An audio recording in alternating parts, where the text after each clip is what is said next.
नमस्ते investors. This is Dhruv Bajaj from smart Singh services. Market अभी all time high पे चल रहा है। नेचुरली बहुत यूफोरिया वाला माहौल है जहाँ पे सबको लग रहा है कि कभी ना कभी तो क्रैश आने वाला है।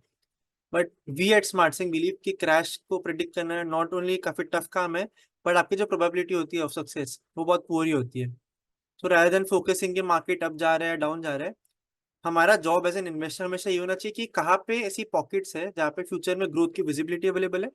एट द सेम टाइम जो आपकी इनिशियल वैल्यूएशन मल्टीपल है या इनिशियल जो वैल्यूएशन है एटलीस्ट वो डिसेंट रेंज पे है, बहुत ज्यादा यूफोरिक लेवल पे नहीं है। सो फॉर इंस्टेंस हम सबको अभी दिख रहा है कि पावर हो, रेल हो, डिफेंस हो, ये सब में काफी अच्छी विजिबिलिटी ऑफ फंडिंग है। हाउएवर एक इशू इधर ये है कि इनका जो वैल्यूएशन मल्टीपल है वो ऑलरेडी बहुत ज्यादा हाई है। No, I am not saying कि आगे पैसा नहीं बन सकता ये सेक्टर से, बट थोड़ा डिफिकल्टी हो सकती है specially if there is some sudden downturn. So naturally जो सेक्टर्स की वैल्यूएशन काफी हाई होगी, सो आइडियली उसमें करेक्शन आना चाहिए। बट कौन से सेक्टर में करेक्शन आएगा नहीं आएगा वो काफी टफ होता है। And if we want to bet on sectors जहाँ पे ग्रोथ काफी ज्यादा अच्छी होगी, सो नेचुरली हमें वैल्यूएशन मल्टीपल्स जनरली हाई पे करना पड़ेगा। अब मैंने जनरली इधर इसलिए कहा है because there is a hack जहाँ पे आप ऑल्दो आपको लग रहा है कोई पर्टिकुलर सेगमेंट में, कोई पर्टिकुलर सेक्टर में अच्छी ग्रोथ आने वाली है, बट आप उसकी जो एंसिलरीज है उस पर बेट करके काफी अच्छा पैसा बना सकते हैं। सो फॉर इंस्टेंस हम क्रेन सेक्टर की अगर बात करें, सो लास्ट काफी साल में जो केपेक्स इंडिया में नहीं हुआ था वो सडनली लास्ट 2-3 साल के अंदर ही काफी ज्यादा होना स्टार्ट हो रहा है। एंड इट इज एक्सपेक्टेड कि अगले नेक्स्ट डेकेड में काफी सारा केपेक्स होने वाला है, बीट प्राइवेट सेक्टर के थ्रू या फिर पब्लिक सेक्टर के थ्रू। अब इसमें की बेनिफिशियरीज फाइंड करना काफी डिफिकल्ट हो सकता है अगर आप डायरेक्टली इंफ्रास्ट्रक्चर स्पेस पे बेट कर रहे हो। However there was an alternative. आपको जो भी इंफ्रास्ट्रक्चर का प्रोजेक्ट करना है, जो भी केपेक्स करना है, वहां पे आपको क्रेन्स की रिक्वायरमेंट हमेशा होगी। एंड जब क्रेन्स की रिक्वायरमेंट आपको ज्यादा हाई होगी, इसमें इंटरेस्टिंग थिंग ये है कि ऑल्दो ग्रोथ आगे काफी अच्छी आने वाली है, बट ऑल्दो ग्रोथ अच्छी आएगी but at the same time आपको जो सप्लाई है of cranes to cater to the demand वो इतना स्पीड नहीं होगा। सो इससे बेसिकली क्या होगा कि आपका जो डिमांड होगी for cranes because of this capex projects वो बहुत ज्यादा हाई होगी। एट द सेम टाइम आपकी जो क्रेन्स का एडिशन होगा वो उतनी ज्यादा स्पीड पे नहीं होगा, सो आपका जो डिमांड होगा that will be higher than supply. अब ऐसे सिचुएशन में जनरली दो तीन चीजें होती है। एक तो आपके ओवरऑल मार्जिन ज्यादा बढ़ जाते हैं बिकॉज आपके पास प्राइसिंग पावर आ जाती है सडनली, बिकॉज आपके प्रोडक्ट की डिमांड मार्केट में काफी ज्यादा हाई होती है। एंड अल्टीमेटली आपके जो ROCs होते हैं वो भी इंप्रूव हो जाते हैं, एंड आपका जो ग्रोथ प्रोस्पेक्ट्स होते हैं वो भी काफी ज्यादा इंप्रूव हो जाते हैं। सो नेचुरली जब ये सब चीजें प्ले आउट होनी स्टार्ट होती है तो मार्केट रियलाइज करता है कि अच्छा ये सेक्टर में इतनी अच्छी टेलविंड्स है तो इसको हायर वैल्यूएशन मल्टीपल भी देना चाहिए। सो दो चीजें होती है।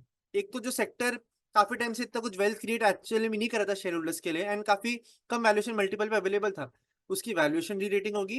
Eight the same time since growth काफी स्ट्रांग है, सो अल्टीमेटली ग्रोथ का भी बेनिफिट मिलेगा कंपनी को। एंड एंसिलरी से बेट करने का इंटरेस्टिंग पार्ट ये होता है कि आप कोई पर्टिकुलर सेक्टर में बेट करने का आपको नेसेसरी नहीं होगा। सो फॉर इंस्टेंस अगर हम क्रेन देखिए तो क्रेन्स के यूजर हर सेक्टर में होते हैं, चाहे ऑयल एंड गैस हो, आपको विंड का कोई प्रोजेक्ट करना हो, आपको एयरपोर्ट्स कंस्ट्रक्ट करने हो, या फिर वाटर गैस जिसकी भी आपको पाइपलाइन डेवलप करनी है, जो भी मेजर आपको केपेक्स प्रोजेक्ट करना है वहां पे ये क्रेन्स की रिक्वायरमेंट होगी। सो नेचुरली ये सब सेगमेंट्स अगर ग्रो करेंगे एंड हर जगह केपेक्स आएगा, सो क्रेन्स विल बी अ की बेनिफिशियरी। अब ऐसा हो सकता है कि एक कोई पर्टिकुलर साल में ऑयल एंड गैस में मे बी इतना केपेक्स नहीं हो, सोलर सेट पे ज्यादा केपेक्स हो एंड वाइस वर्सा हो। क्रेन सेक्टर को उतना फर्क नहीं पड़ेगा बिकॉज अल्टीमेटली डिमांड उनको हर सेगमेंट से आती रहेगी। सो उनकी जो रेवेन्यू ग्रोथ की जो सेक्युलरिटी होगी वो काफी अच्छी होगी। अब ये मैंने आपको ये तो बता दिया कि हमको एनसीएलटी से बेट करके कैसे हम अच्छा पैसा बना सकते हैं, बट जो पास्ट केस हो गया। अभी जो एक बजवर्ड चल रहा है मार्केट में that is data centre. And it data centre में अगेन वन की reason why market participants are so excited about that is it is expected कि नेक्स्ट 3 to 4 years में डेटा सेंटर का जो ग्रोथ होगा इंडिया में that will be upwards of 30 to 40% CAGR. And अगर industry इतनी speed way में grow करेगी एंड काफी नेसेंट स्टेज पे है, सो नेचुरली जो एग्जिस्टिंग कंपनीज होगी जो पर्टिकुलर इंडस्ट्री में पार्टिसिपेट करेगी उनको वैल्यूएशन काफी अच्छी मिलेगी। बट द इशू इज कि since majority of the revenues जो आने वाले हैं डेटा सेंटर फोकस कंपनीज के वो बहुत फ्यूचर में आने वाले हैं, एंड करंट आपको जो वैल्यूएशन मल्टीपल्स जो होंगे मार्केट वो फ्यूचर को डिस्काउंट कर लेगा। सो सिंस हमको फ्यूचर की प्रेडिक्टेबिलिटी नहीं है इतनी अर्निंग्स की, सो एक ये इशू हो सकता है कि मार्केट शायद से कोई पर्टिकुलर कंपनी को बहुत ज्यादा हाई वैल्यूएशन मल्टीपल पे कर दे। एंड अगर हमने वो ग्रोथ के लिए एक्स्ट्रा वैल्यूएशन पे कर दी, सो ऐसा भी हो सकता है कि अगले 5-7 साल में अगर बहुत अच्छी ग्रोथ आए भी डेटा सेंटर इंडस्ट्री में, बट बिकॉज हमने इनिशियली वैल्यूएशन काफी ज्यादा हाई पे कर दी थी, सो अल्टीमेटली हम लोग कुछ रिटर्न नहीं बना पाएंगे। सो अगेन इधर भी एंसिलरीज काफी अच्छा रोल प्ले कर सकती है। एंड एक ऐसी एंसिलरी जो डेटा सेंटर थीम से और काफी अच्छे थीम्स जो है जैसे कि केपेक्स हो गया इंडिया में, वो सबसे बेनिफिट करेगी, that is PEB industry, pre engineering building industry. But आप सोच लोगे कि प्री इंजीनियरिंग बिल्डिंग का मतलब होता क्या है। सो pre engineering building is nothing but, आप कोई भी जो मटेरियल्स होते हैं, स्टील हो गए, उनका बेसिकली आप स्ट्रक्चर्स बनाते हो। एंड वो जो स्ट्रक्चर्स होते हो उनका आप ऐसे वे में असेंबल करते हो जिससे आप उधर बिजनेस ऑपरेशंस अपने रन कर सकते हो। अब इंडिया में जो इसका एप्लीकेशन जनरली होता है वो वेयर हाउसेस के लिए होता है। एंड बाकी आपको कोई भी जो मतलब बेसिक जो स्ट्रक्चर डेवलप करने होते हैं, उधर काफी इसका एप्लीकेशन होता है पीबी स्ट्रक्चर्स का। अब अगर हम इसका ये स्ट्रक्चर देखेंगे सो इसमें काफी सारे की पार्ट्स यूज होते हैं, बट मेजरली इसका जो की रॉ मटेरियल होता है वो जनरली स्टील ही होता है। अब हम ये सेक्टर को काफी में क्लासीफाई भी कर सकते हैं। एक तो मटेरियल टाइप के बेसिस में हम क्लासीफाई कर सकते हैं, एंड एप्लीकेशन के बेसिस में क्लासीफाई कर सकते हैं। सो अगर हम मटेरियल देखने की ट्राई करेंगे, सो कंक्रीट हो गया, ग्लास हो गया, मेटल, टिम्बर, ये सब मटेरियल से आपका ये पीबी स्ट्रक्चर बन सकते हैं। एंड इसके एप्लीकेशन भी काफी सारी जगह होते हैं, चाहे फिर वो कमर्शियल हो गया या रेसिडेंशियल हो गया। अब इसका मैन्युफैक्चरिंग प्रोसेस भी अगेन काफी इतना कॉम्प्लिकेटेड नहीं है सच, एंड रिलेटिवली सिंपल प्रोसेस है। सो अगेन इसमें कुछ बहुत टेक्निकल आपको एज नहीं चाहिए to develop this type of structures. अब मुझे ये पर्टिकुलर सेगमेंट इंटरेस्टिंग क्यों लग रहा है? आई पर्सनली बिलीव कि जो आपका वैल्यू माइग्रेशन होता है फ्रॉम ट्रेडिशनल स्ट्रक्चर्स, वो PB structures that is pre engineering building वाले स्ट्रक्चर्स में होगा। अभी करंटली अगेन इंडिया में ये जो कंसेप्ट है वो warehousing, factory sheds, buildings के में ज्यादा यूज होता है, जबकि जो अब्रॉड हो गए चाहे यूके हो या यूएसए हो, उधर कॉर्पोरेट बिल्डिंग्स भी पीबी स्ट्रक्चर के बेसिस में बनती है। अब पीबी स्ट्रक्चर के काफी की बेनिफिट्स होते हैं। एक तो आपको जो नॉर्मल आप जो स्ट्रक्चर्स डेवलप करते हो चाहे सीमेंट से या किसी से भी करते हो, उसमें आपको बहुत ज्यादा टाइम लगता है to develop that particular structure, and काफी सारा मैन पावर भी रिक्वायर्ड होता है। वाइल पीबी स्ट्रक्चर में बेसिकली आपके जो स्ट्रक्चर होता है, इनिशियली जो ढांचा होता है वो आपको ऑलरेडी बना होता है, एंड आपको खाली असेंबल करना होता है उसे। सो नेचुरली आपका जो केपेक्स करने का टाइम होता है कोई भी स्ट्रक्चर क्रिएट करने का, so that is 60% faster than your traditional masonry construction. अब another interesting part here is कि ये जो स्ट्रक्चर्स होते हैं उसमें जिस टाइप का रॉ मटेरियल यूज होता है, उससे अल्टीमेटली इंसुलेशन काफी अच्छा होता है। सो हमारी कंट्री दैट इज इंडिया, वो ये पर्टिकुलर स्ट्रक्चर के लिए काफी अच्छा प्लेस है। एंड वन की issue that India faces is की बिकॉज हमारी ज्योग्राफी काफी ज्यादा डाइवर्स तरीके की है।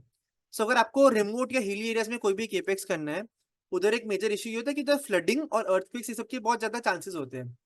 सो अगर आपने बहुत सारा मेजर केपेक्स करा है, सीमेंट का स्ट्रक्चर डेवलप करा है, एंड काफी सारे लोगों को लगा कि वो बहुत टाइम में डेवलप करा है, पर सडनली अगर कुछ भी अर्थक्वेक या कोई भी फ्लड आ गया, तो आपने जो इतनी मेहनत करी थी कुछ भी बिल्डिंग इरेक्ट करने में, वो सडनली वैनिश हो जाएगी आपकी पूरी मेहनत।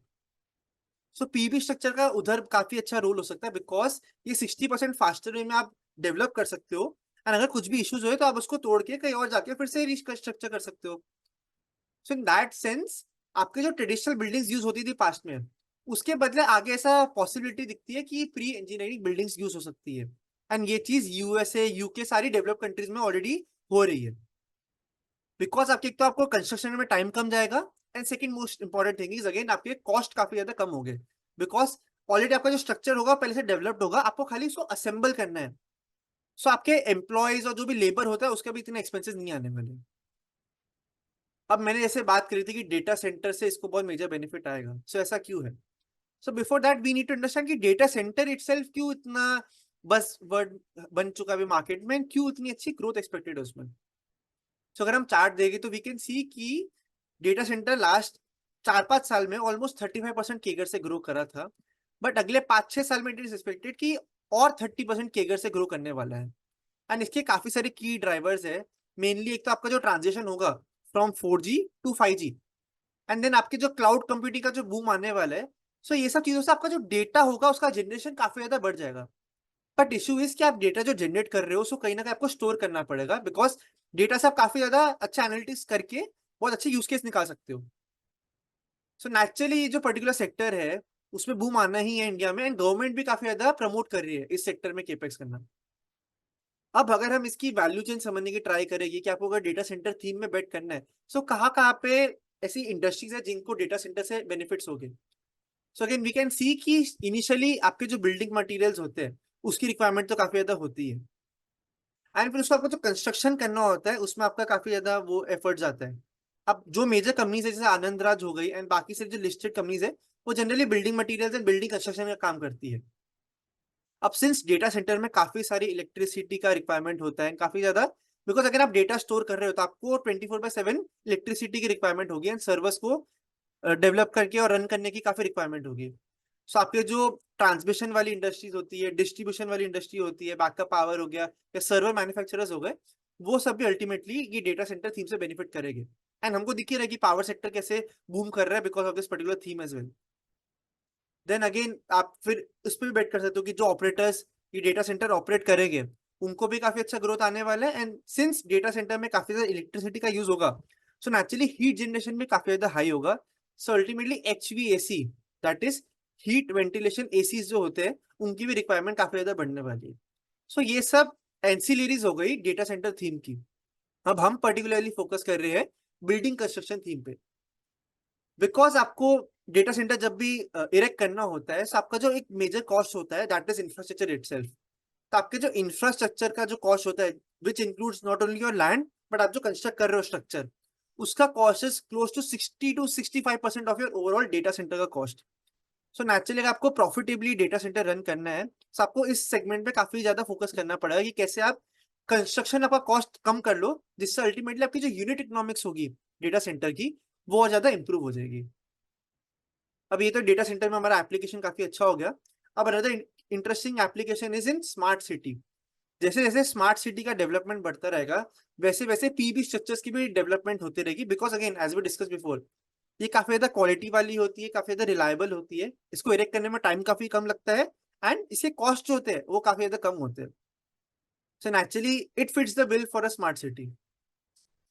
अब ये तो हमको जो थोड़े इंटरेस्टिंग की ट्रेंड्स दिख रहे हैं, चाहे फिर अगर आपको कोई इंडस्ट्री में केपेक्स भी करना है जैसे उसमें वेयर हाउसेज और ये सब की काफी रिक्वायरमेंट होगी, सो उसमें भी आगे चांसेस है कि ट्रेडिशनल स्ट्रक्चर के बदले पीबी स्ट्रक्चर यूज होगा। बट इंडस्ट्री कैरेक्टरिस्टिक समझना काफी इंपॉर्टेंट है, बिकॉज अल्टीमेटली हम टेलविंड से बेनिफिट नहीं करेंगे। यूनिट इकोनॉमिक्स जो होगी इंडस्ट्री की, अगर वो सुपीरियर होगी, तभी हमारा एज एन इन्वेस्टर पैसा बनेगा। सो अगर हम करेंटली इंडस्ट्री की कैरेक्टरिस्टिक समझे, सो डोमेस्टिक मार्केट जो है that is around 7,000 crore to 8,000 crore का करेंटली, जिसमें जो टॉप प्लेयर है वो अराउंड 2,000 करोड़ का रेवेन्यू करते हैं करेंटली। अब यूएसए का जो मार्केट है वो इंडिया से काफी ज्यादा बड़ा है। उसे काफी ज्यादा रीजंस भी बिकॉज एक तो उधर अडॉप्शन काफी ज्यादा अच्छा है ऑफ पीबी स्ट्रक्चर्स, एंड उधर एक इंटरेस्टिंग चीज ये है कि जैसे इंडिया में अगर आपको पीबी स्ट्रक्चर का डेवलपमेंट करना है, आपको जो कॉन्ट्रैक्ट्स मिलेंगे as a PB structure manufacturer, वो जनरली कॉर्पोरेट से हो गए, चाहे अडानी हो गया, रिलायंस हो गया। अब ये कॉन्ट्रैक्ट जो हो गया आपको वो एक साथ मिलेंगे, आपको फिर 6 मंथ्स 12 मंथ्स में इसको एग्जीक्यूट करना पड़ेगा। सो आपका ये जो पर्टिकुलर बिजनेस होगा उसमें आपकी जो इनिशियल ऑर्डर बुक होगी वो ज्यादा क्रिटिकल होगी, एंड आपको नेचुरली काफी ज्यादा कॉर्पोरेट्स का डील करना पड़ेगा, एंड उनको अप्रोच करना पड़ेगा कि प्लीज हमको आप जो भी केपेक्स करो उसमें हमको पर्टिकुलर पीबी स्ट्रक्चर डेवलप करने का ऑर्डर दे दो। सो काफी ऑर्डर बुक ड्रिवन बिजनेस होगा ये। वेर एस यूएसए में बेसिकली क्या करते हैं, जो भी ऑपरेटर्स होते हैं वो काफी अपने एजेंट्स हायर कर लेते हैं for each particular segment, and वो एजेंट्स आगे जा जाके सब क्लाइंट्स की माइनिंग करते हैं and आगे ऑर्डर्स लाते हैं। सो उनकी जो अल्टीमेटली जो डिपेंडेंस होती है डायरेक्टली क्लाइंट्स पे वो थोड़ी कम हो जाती है, बिकॉज वो एजेंट्स वाला रूट यूज करते हैं, एंड अल्टीमेटली उनकी जो रिवेन्यूज होते हैं वो थोड़े सेक्युलर होते हैं, बहुत ज्यादा लंपी नहीं होते। सो इसलिए यूएसए का मार्केट इन दैट सेंस काफी बेनिफिट करते हैं, एंड उधर के जो ऑपरेटर्स है वो काफी अच्छे मार्जिन से बनाते हैं। उधर की जो यूनिट इकोनॉमिक्स है that are far superior than Indian at this moment. अब अगर हम इंडिया का मार्केट देखें तो उसमें जो की प्लेयर्स है, जो लिस्टेड में की प्लेयर्स है that are Everest industries and Penna industries, and काफी इंटरेस्टिंग अनलिस्टेड कंपनीज भी है जैसे कि E pack, prefab among others. अब डोमेस्टिक मार्केट जो है that is growing at around 13% के घर। सो अगर आपकी कोई भी इंडस्ट्री जो है वो अगर डबल डिजिट में ग्रोथ करने वाली है, so ultimately all you need to do is find quality companies जो उससे बेनिफिट कर पाएगी। बिकॉज अगर आपकी ग्रोथ अच्छी आने वाली है एंड यूनिट इकोनॉमिक्स सॉलिड है, सो अल्टीमेटली आपके आरओसीज भी अच्छे बनेंगे एंड वेल्थ क्रिएशन होना नेचुरल है। एंड जो कंपनीज लिस्टेड है जैसे कि पीबी स्ट्रक्चर की पेन्नार इंडस्ट्रीज एक प्राइम कंपनी है, उनकी कॉन कॉल पढ़ के हमको एक काफी इंटरेस्टिंग इंसाइट मिली। अब जैसे हम काफी यूनिट इकोनॉमिक्स की बात कर रहे हैं, सो एक इंटरेस्टिंग थिंग जो हमें इमीडिएटली क्लिक होती है कि सिंस ये टेक्नोलॉजिकली इतना कॉम्प्लेक्स काम नहीं है, सो आज सपोज मेरे को कोई केपेक्स करना है ये पीईबी बिल्डिंग का स्ट्रक्चर बनाने का, सो मैं इजीली केपेक्स कर सकता हूँ, देन आगे ये प्रोडक्ट दे सकता हूँ, बिकॉज इतना टेक्निकली कॉम्प्लेक्स प्रोडक्ट नहीं है। सो इसमें काफी सप्लाई डिमांड का मिसमैच आने के भी चांसेस है, बिकॉज अल्टीमेटली आपके जो रिवेन्यूज आएंगे वो कॉर्पोरेट से आने वाली है। एंड अगर काफी लोग ये जो ग्रोथ देख रहे हैं इंडस्ट्री का, वो ग्रोथ को देख के अगर काफी मेजर केपेक्स कर देंगे, तो आपस में काफी प्राइसिंग वॉर हो सकती है एंड कंपटीशन काफी अच्छा हो सकता है। बट इस सेगमेंट में इंटरेस्टिंग पार्ट एक ये है कि बिकॉज ये इंडस्ट्री में जो मार्जिन होता है आपके, वो टिपिकली काफी कम होते हैं। आपके जो रॉ मटेरियल होते हैं that itself is around 65 to 70% of your overall revenues. So आपके जो बिकॉज आपके मार्जिन काफी ज्यादा थिन है, सो आपको बाकी जो ऑपरेशन होते हैं उसको काफी एफिशिएंटली रन करना पड़ता है। अब जनरली ये सब कंपनीज का जो एक की कॉस्ट हो सकता है दैट इज फ्रेट कॉस्ट। इसलिए ये लोग बेसिकली क्या करते हैं कि अगर फॉर एग्जांपल पेनार इंडस्ट्रीज के पहले जो प्लांट थे वो साउथ में थे और वेस्ट में थे, सो ये लोग को साउथ और वेस्ट का मार्केट ही केटर कर पाते थे, वो नॉर्थ का मार्केट केटर कर नहीं पाते थे, because as per the management आप कोई भी प्लांट डेवलप कर रहे हो, उसके बियॉन्ड 700 to 1000 किलोमीटर के विसिनिटी के बाद अगर आप कोई भी प्रोजेक्ट करते हो एग्जीक्यूट, तो उसमें आपके मार्जिन इतने अच्छे नहीं होंगे, बिकॉज आपके फ्रेट के कॉस्ट काफी ज्यादा हाई होंगे। एंड अगर आपका बिजनेस 5-10% का मार्जिन बना रहे हैं, so you can't afford to pay a lot on freight cost. So in that sense आपने कोई पर्टिकुलर एरिया में अगर केपेक्स कर दिया एंड उस पर्टिकुलर एरिया में अगर बहुत ज्यादा केपेक्स नहीं आ रहे, तो आपके यूनिट इकोनॉमिक्स सॉलिड रह सकते हैं, बिकॉज आपके दूसरे जो एरियाज में जो भी कॉम्पिटिटर हो सकते हैं, वो आपके एग्जिस्टिंग जो टेरेन है, जो आपका एरिया है, उधर आके इंटरफेयर नहीं करेंगे एंड प्राइसिंग वॉर नहीं करेंगे।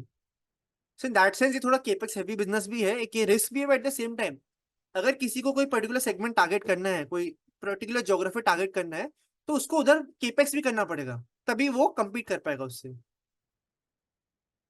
एंड सिंस हमको दिख रहा है कि मैनेजमेंट काफी ज्यादा बुलिश है, 13% केगर में इंडस्ट्री ग्रो करने वाली है, सो हमने काफी कंपनी से कॉन कॉल पढ़े, जिसमें से अगेन प्राइम एग्जांपल है Penner industries. Sir Penner industries ने इंटरेस्टिंगली अपने जो कॉन कॉल था उसमें एक बहुत अच्छी बात बोली, वो ये थी कि हमारे लिए इंडिया में रेवेन्यू ग्रोथ कभी इशू होने नहीं वाला, बिकॉज काफी अच्छा डिमांड आ रहा है। इनफैक्ट उन्होंने ऐसी भी लाइन बोली थी कि we are effectively rejecting orders due to capacity constraints in the past. अब अगर इंडस्ट्री में इतना स्ट्रॉन्ग डिमांड है एंड एग्जिस्टिंग जो प्लेयर्स है वो खुद कह रहे हैं कि हमारा डिमांड का तो इशू है ही नहीं, सप्लाई का इशू है, सो इन लोगों को आइडियली केपेक्स करना चाहिए इंडस्ट्री में। एंड ये चीज हमें विजिबली दिख भी रही है। सो पेनार इंडस्ट्रीज ने फॉर एग्जांपल रिसेंटली काफी मेजर केपेक्स अनाउंस करा था इन नॉर्थ इंडिया। जैसे हमने डिस्कस करा कि इनका पहले प्रेजेंस है साउथ इंडिया और वेस्ट इंडिया में, वो नॉर्थ का मार्केट केटर नहीं कर पा रहे थे, सो इन लोगों ने अभी नॉर्थ इंडिया में केपेक्स करा है एंड इनका एक यूएसए में भी प्लांट है। सो अगेन इनका जो केपेक्स आएगा नॉर्थ इंडिया में that will be very substantial given their current size, and वो 40 करोड़ का केपेक्स है। सो इसमें दे आर एक्सपेक्टिंग कि काफी अच्छी यूनिट इकोनॉमिक्स होने वाली है। सिमिलरली एवरेस्ट इंडस्ट्रीज हो गया या ईपैक प्रीफैब हो गया, वो लोग ने भी काफी मेजर केपेक्स अनाउंस करे हैं इन रिसेंट टाइम्स।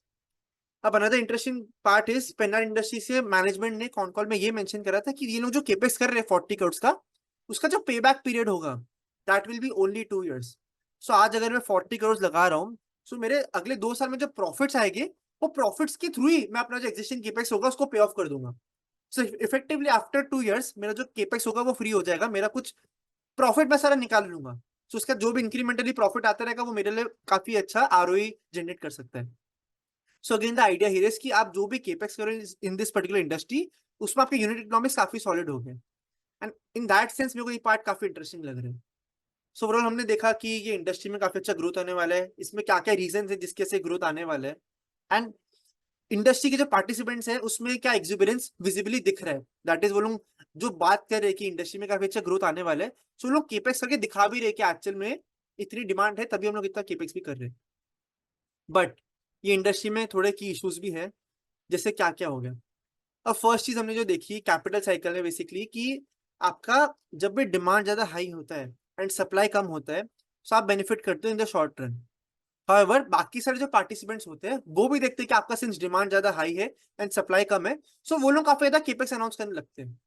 तो नेचुरली आपका जो डिमांड सप्लाई का जो मिसमैच होता है वो इवन हो जाता है। एंड अगर आपका बाई चांस किसी ने एस्टिमेट कर लिया कि नहीं नहीं डिमांड काफी स्ट्रॉन्ग रहेगा आगे जाके, एंड अगर डिमांड वीक हो जाता है but at the same time आप जो सप्लाई साइड पे जो केपेक्स कर रहे थे वो कंसिस्टेंटली बढ़ता ही रहते हैं, तो अल्टीमेटली आपका जो सप्लाई साइड होगा वो डिमांड साइड से ज्यादा हो जाएगा। दैट इज आपने जो इंडस्ट्री में जो केपेक्स करा है वो ज्यादा हाई है, whereas आपकी जो डिमांड है वो इतनी ज्यादा हाई है नहीं। सो इसकी वजह से अल्टीमेटली आपकी जो यूनिट इकोनॉमिक्स होगी वो काफी ज्यादा पुअर हो जाएगी। अब कैपिटल रिटर्न्स करके जो बुक है वो हमें ये कहती है कि हमें हमेशा सप्लाई साइड पर फोकस करना चाहिए versus demand side. And supply side में क्या की चीज देखनी चाहिए, वो ये है कि अगर कोई भी एक पर्टिकुलर इंडस्ट्री में एंट्री बैरियर है, सो आपका जो सप्लाई साइड पे जो केपेक्स होगा वो करना पॉसिबल नहीं होगा, बिकॉज कुछ एंट्री बैरियर है जिसके साथ उस इंडस्ट्री में केपेक्स कर ही नहीं पा रहे। सो अल्टीमेटली ये डिमांड सप्लाई का जो मिसमैच होगा वो बहुत ज्यादा मेजर हो ही नहीं पाएगा। अब अगर हम पीबी इंडस्ट्री की बात करें तो उसमें कुछ भी मेजर एंट्री बैरियर है ही नहीं, आपको खाली एक बेसिक केपेक्स करना है, थोड़ा बहुत टेक्निकल एडवांटेज होगा नो डाउट, बिकॉज आपको जो प्रोडक्ट बनाते हो आप वो कोई भी कस्टमर या कस्टमाइजेशन के हिसाब से बनाना पड़ेगा, एंड आपको एक रिलेशनशिप डेवलप करना पड़ेगा विद द कस्टमर, तभी आपको ऑर्डर मिलते हैं। बट अगर हम उस चीज को हटा दें तो टेक्निकली या जो कॉम्प्लेक्सिटी की बात करते हैं हम, वो इतनी कुछ ज्यादा है नहीं इस पर्टिकुलर इंडस्ट्री में। सो इसमें एंट्री बैरियर तो है ही नहीं कुछ major. Another important thing to note here is कि जो इंडस्ट्री है उसमें मार्जिन स्ट्रक्चर काफी ज्यादा कम है, एज इन आपके जो रॉ मटेरियल के जो कॉस्ट होते हैं that itself is 60 to 65% of your overall sales. So ultimately अगर हम इंडस्ट्री की बात करें तो पेन्नार इंडस्ट्री से कॉन कॉल में मैनेजमेंट ने ये चीज मेंशन करी थी कि जो मार्केट लीडर होगा उसका भी खाली 20 to 30% के ग्रॉस प्रॉफिट मार्जिन होते हैं, एंड ओवरऑल इंडस्ट्री की अगर हम बात करें सो अराउंड 18 to 20% के ग्रॉस प्रॉफिट मार्जिन होते हैं। No again we are talking about gross profit margin, हम लोग नेट ऑपरेटिंग प्रॉफिट मार्जिन की तो बात नहीं कर रहे। इसके बाद आपके जो और मेजर केपे जो एक्सपेंसेस हो गए, चाहे फिर आपके लेबर कॉस्ट हो गए या फिर आपका फ्रेट कॉस्ट हो गए, वो सब में भी आपके काफी एक्सपेंसेस हो गए, तो नेट नेट आपका जो ऑपरेटिंग प्रॉफिट मार्जिन होगा वो अराउंड 10 to 15% का ही होगा जनरली। सो अल्टीमेट आपका जो पैट होगा वो अराउंड 5% से 10% के बीच में हो सकता है, उससे ज्यादा तो हो ही नहीं सकता। अब अगर आपके जो वर्किंग कैपिटल साइकिल है वो काफी अच्छा है, सो बेसिकली एज एन इन्वेस्टर हमारा फोकस ये होना चाहिए कि आप ऐसे बिजनेस में इन्वेस्ट कर रहे हो जिसमें आपका जो रिटर्न ऑन कैपिटल एम्प्लॉयड होता है वो आपके जो कॉस्ट ऑफ कैपिटल होता है, चाहे आप बैंक से उठा रहे हो या आप इक्विटी इन्वेस्टर्स आपसे मांगना चाह रहे हैं, उससे अगर आप ज्यादा जनरेट कर पा रहे हो अपने बिजनेस से, सो अल्टीमेटली आपके जो यूनिट इकोनॉमिक्स है बिजनेस के वो काफी ज्यादा अच्छे हैं। अब आप आरओई जो होता है आपका जो रिटर्न ऑन कैपिटल होता है वो दो चीज से आप बढ़ा सकते हो, या तीन चीजों में बढ़ा सकते हो बेसिकली। एक तो हो गया कि आपका जो मार्जिन है अगर वो हाई होगे सो अल्टीमेटली आपका जो ओवरऑल आरओईज होगे वो ज्यादा अच्छे हो जाएंगे। अब सेकंड की वेरिएबल आपका होगा कि आपकी वर्किंग कैपिटल इंटेंसिटी कितनी है। अगर आप कम वर्किंग कैपिटल में बिजनेस जनरेट कर पा रहे हैं, दैट इज आपका जो एग्जिस्टिंग कैपिटल है उसको आप कंसिस्टेंटली बिजनेस में रीइन्वेस्ट कर पा रहे हो रेगुलर बेसिस में, सो अगर आपका मार्जिन इनिशियली कम होगा भी तो भी वो कम मार्जिन में इतना सारा बिजनेस कर लोगे पूरे इस साल में कि अल्टीमेटली आपके जो आरओईज हो गए वो काफी ज्यादा अच्छे हो गए। एंड अगर आपका वो भी अच्छा नहीं है, थर्ड की वेरिएबल हियर इज कि आप लेवरेज यूज करो, दैट इज बाहर से पैसा यूज करो, शॉर्ट टर्म बोरिंग्स यूज करो या लॉन्ग टर्म बोरिंग्स यूज करो, एंड उसको यूज करके आप इंक्रीमेंटली बिजनेस में काफी ज्यादा पैसा डालोगे, एंड जो पैसा आपके इक्विटी शेयर होल्डर्स का नहीं होगा। सो अल्टीमेटली अगर आपकी साइकिल पॉजिटिव वे में रन कर रही है तो आपको लेवरेज के बेनिफिट्स पे ऑफ होंगे एंड आपके जो आरओईज होंगे वो अल्टीमेटली हाई होंगे। सो ये एक 2 पॉइंट फॉर्मूला भी हम इसे कहते हैं। अब इस इंडस्ट्री में इशू ये है कि ये लोग के सिंस नेट प्रॉफिट मार्जिन इतने स्ट्रॉन्ग नहीं है, सो ये लोग बाकी जो दो लीवर्स है उस पर रिलाई करते हैं, दैट इज इनकी जो वर्किंग कैपिटल साइकिल होती है एक तो वो काफी कम होती है, बट ये लोग लेवरेज का भी काफी ज्यादा यूज करते हैं स्पेशली शॉर्ट टर्म बोरिंग्स। अब ड्यूरिंग गुड टाइम्स ये बेनिफिट भी कर सकते हैं इंडस्ट्री पार्टिसिपेंट्स को, बट ड्यूरिंग बैड टाइम्स अगर कुछ भी चीज में इश्यूज आए तो आपका जो ओवरऑल आरओईज है वो काफी वीक भी हो सकते हैं। एंड सिंस इसके जो एंड यूजर्स है वो आपके प्राइवेट या फिर पब्लिक सेक्टर एंटिटीज है, तो नेचुरली जब इकोनॉमी अच्छा करेगी तब आपके डिमांड काफी अच्छी होगी, एंड पीबी स्ट्रक्चर के जो डेवलपर्स है या जो जो इंजीनियरिंग प्रोजेक्ट्स टेक ओवर करते हैं वो काफी बेनिफिट करेंगे। बट जैसे ही इकोनॉमी की साइकिल डाउनवर्ड जाने लगेगी सो ये इंडस्ट्री को काफी मेजर हिट आएगा। सो ये एक तरह से थोड़ा सिक्लिकल बिजनेस भी हो गया, बिकॉज आपका जो एंड यूजर इंडस्ट्री है वो इकोनॉमी में काफी ज्यादा डिपेंडेंट है। And another interesting part is कि एक तो इनके रॉ मटेरियल के जो प्राइस होते हैं टुवर्ड्स देयर ओवरऑल सेल्स वो काफी ज्यादा हाई तो होते ही है, बट इनके जो रॉ मटेरियल है that is steel and other commodities, and since steel के प्राइसेस काफी ज्यादा वॉलेटाइल होते हैं तो आपके जो मार्जिन होंगे वो भी थोड़े लंपी हो सकते हैं। एंड अगर कोई भी पर्टिकुलर साल में अगर आपके सपोज स्टील के प्राइसेस काफी ज्यादा बूस्ट हो जाते हैं या काफी ज्यादा गिर जाते हैं, एंड आपके जो टेंडर के जो आपके जो कॉन्ट्रैक्ट्स थे विद प्राइवेट कस्टमर वो इतने फ्लक्चुएट नहीं करते, तो आपके मार्जिन में काफी मेजर हिट हो सकता है, जो एक्चुअली ये इंडस्ट्री ने लास्ट एक साल में फेस करा है, चाहे because of the volatility in steel prices margin थोड़े प्लेयर्स से काफी मेजर वे में हिट हुए थे। Prime example being Bansal roofing. So ये इंडस्ट्री में थोड़े की इश्यूज हमें दिख रहे हैं कि एक तो आपका जो रॉ मटेरियल है, स्टील प्रोड्यूसर से आप लेते हो, अभी बिकॉज टेक्निकल कॉम्प्लेक्सिटी नहीं है, कोई लैक ऑफ एंट्री बैरियर्स, मतलब कुछ एंट्री बैरियर्स नहीं है पर्टिकुलर बिजनेस में। सो आगे ये भी हो सकता है कि जो स्टील मैन्युफैक्चरर्स है वो भी आगे फॉरवर्ड इंटीग्रेट कर सकते हैं अपने स्टील को यूज करके। ये लोग स्टील के जो स्ट्रक्चर्स होते हैं जो पीईबी में यूज होते हैं वो भी बना सकते हैं। सो कंपटीशन इस पर्टिकुलर इंडस्ट्री में आने के चांसेस काफी ज्यादा हाई है। अब अगेन सिंस ये इंडस्ट्री काफी नीश स्टेज पे है एंड आपको एक पर्टिकुलर एरिया में केपेक्स करने पड़ेगा एंड उसके सराउंडिंग में आप उसको यूज कर पाओगे, आपने जो कैपेसिटी डेवलप करिए। सो इन दैट सेंस जो स्टील मैन्युफैक्चरर्स हो गए वो I don't think so at this moment interested हो गए to venture into this niche segment.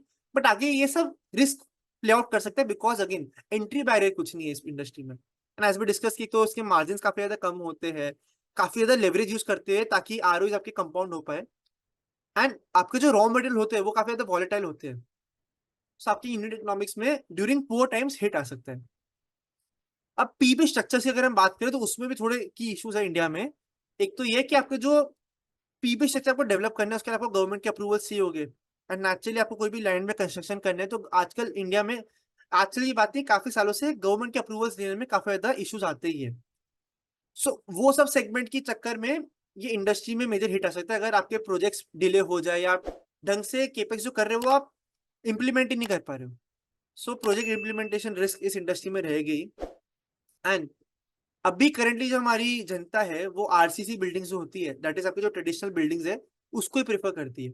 सो जो वैल्यू माइग्रेशन होगा या जो थिंकिंग में चेंज होगा from RCC buildings to PB structures and क्या बेनिफिट्स है उसके, वो कितने स्पीड में चेंज होगा वो हमको अंडरस्टैंडिंग कम है। ऑल्दो वी फील कि काफी अच्छा पेस में हो सकता है but it can take several years. So ये एक रिस्क हो गया because you are betting on value migration from your RCC buildings या फिर your traditional buildings to PB structures. So again हम वी फील कि ये पर्टिकुलर इंडस्ट्री काफी इंटरेस्टिंग है करेंटली बिकॉज ये साइकिल अच्छी चल रही है एंड हमको अगेन मार्केट की अंडरस्टैंडिंग कम है कि स्टॉक मार्केट आगे 10 साल में अच्छा करेगा नहीं करेगा, that is secondary. But economy के जो हमको की थिंग्स दिख रही है, जो मतलब हमें फीडबैक मिल रहा है वो यही है कि अगले 10 साल में इंडिया का गोल्डन पीरियड हो सकता है ऑन इकोनॉमिक फ्रंट। सो अगर इकोनॉमी अच्छा करेगी तो ये सेक्टर नेचुरली अच्छा करना चाहिए।